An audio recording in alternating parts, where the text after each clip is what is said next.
Waking up this morning, we woke up to another wintry mix of snow and blowing winds. On today's episode, we take a look at just how the DPW goes about cleanup.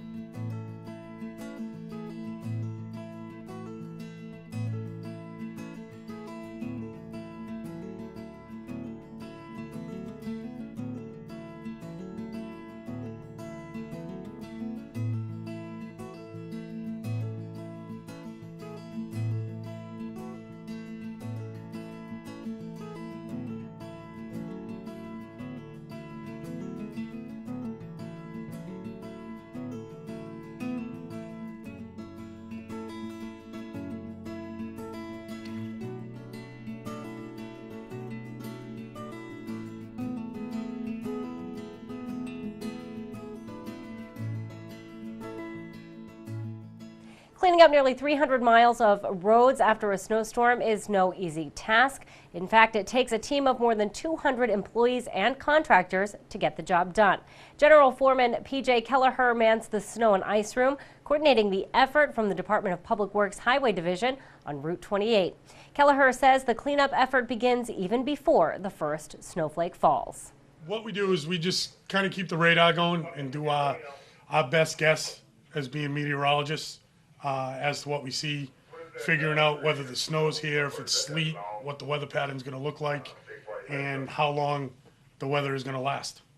Kelleher says watching forecasted models of storms is a huge part of decision making in the snow and ice room. I can only imagine how they used to do it without computers and the internet. I mean, we go through 6, 7 websites at a time trying to make our best guess as to from each one and make one group as to what we think is going to happen. Once Kelleher and his crew have an idea of what to expect, the next step is laying out the cleanup plan. Crews use a large map to identify and assign routes. Kelleher says priority number 1 is to get main roads clear. Yeah, everyone knows what a main road is. It's one everyone uses to get somewhere. A secondary road would be your neighborhood streets, your side streets. Main roads, the obvious ones, you have 132, 149, but then you get into Old Stage, Finney's Lane, roads like that. The major difference on a main road is you'll see the size of the trucks. The main roads have very big ones, 10-wheelers, 6-wheelers, sanders on them. The secondary roads have 1-ton trucks, pickup trucks, things of that nature. And one of the main things that is the difference on a main and a secondary is a main road obviously is out first. We need to open those first before we can get into the secondary. So you may live on a smaller street and you live on the corner, and the one road that your house is on, you see the big trucks come by, they're out there first, the road looks nice and plowed, but the other side of your house only has snow on it. We are getting out there, we are operating, but the main roads are always first. Kelleher says making sure main roads are cleaned first is really important for public safety. Public safety is our main reason why we do it. We want to make sure that everybody can get to where they need to be in an emergency. The emergency vehicles can get there as easily as possible. We do stay in constant contact with the fire department, police department. They have a direct line right to our office. So if they do run into a problem, we haven't gotten to a road yet, we can immediately dispatch a guy right over there to open the road up and have the ambulance get down the road and get to someone's house. Once main roads are cleared, private contractors can begin focusing on secondary roads. Kelleher says contractors are assigned routes and he keeps track of who is where on the snowboard. And the map's broken down, on the big map, it's broken down into individual secondary routes, which essentially they're the side streets, the neighborhoods. Each one's we have 56 of them. Each one's broken down to about 4 to 5 miles of road. Each individual map has one contractor or one of our own people in it, depending on if we had enough contractors this year, breakdowns, things of that nature.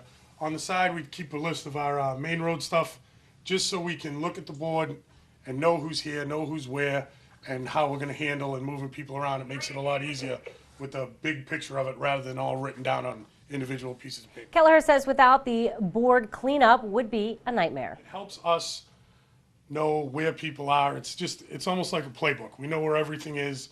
We can move it all around, and it helps us speed the process along instead of trying to chase it all down and make calls on the radio. And with the public, it's a very big town. We do have them out there. They have a lot of roads to cover. If a road does get missed, just please call us and let us know. and we can remedy the problem, have someone inspect it. If you didn't think it was right, we can always send someone out to take a look or send someone back to fix it. In almost every storm, it's inevitable that a truck or operator will experience difficulties. Kelleher also uses the board to track any trouble or downed crews. How we do it is anything that would be horizontal, easy to read, they would be a truck that is up, it's running, it's in the route operating. Anything turned vertical is a truck we have that's down, whether it is a breakdown, person's not available. We put the little orange dots to make it easier so you can look at it right away and recognize it. And you'll see them, like on this one, we have a contractor that's down. We know he's down because of the dot, and then we have one of our people with the vehicle that they're in filling in on that route. While Kelleher is monitoring weather forecasts and the snowboard, Rich Adler is taking calls from crews. Adler is a traffic section foreman with the department and mans dispatch when a storm hits. He says keeping track of those communications is key.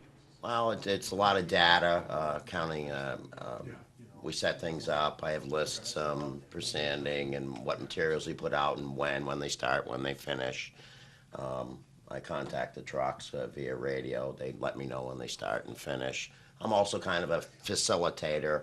If they have a repair issue, or I can email the mechanics and let them know about it. I take some calls on the phone, and I also call public safety personnel if there's an issue with an accident or something like that. And during the middle of a storm, you can imagine just how crazy that snow and ice room gets. Adler says noise levels definitely go up. Sometimes it turns into like a circus. People on the phone, my phone going off, the radio going. You just have to prioritize, and you get used to it after. But for Adler, that circus is an organized one. It's very organized. For a very large town, something's always underway. No one's forgotten, and we get there. And sometimes things happen, but it's very well set up. I used to work for another town, and there was no organization like we have here. Helping to keep operations running smoothly is Administrative Assistant Sheila Jones. Jones is often fielding calls from concerned residents during storms. And any particular situations we make note of, and if it's something that needs to go into the snow and ice room for the foreman to know about, we make a notation of that and make sure it gets in there. And then from there, the other ones that take it and determine whether the truck driver should be contacted, or they just notify them of the complaint. Kelleher says if they get a complaint, they can quickly use the snow and ice board to talk to someone in the field working in that area. We know who's on the route, if it was a contractor, our person, and then we also have sheets with each, say, 7 maps is inspected by one of our people who just kind of oversees the whole thing. They're the middleman between a contractor and the room here, so we don't get called by 56 people. We only have 6 people that keep in contact with us.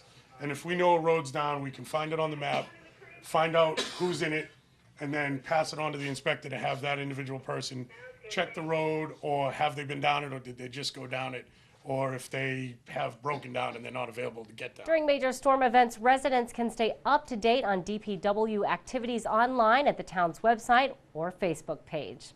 I'm Sarah Mannel.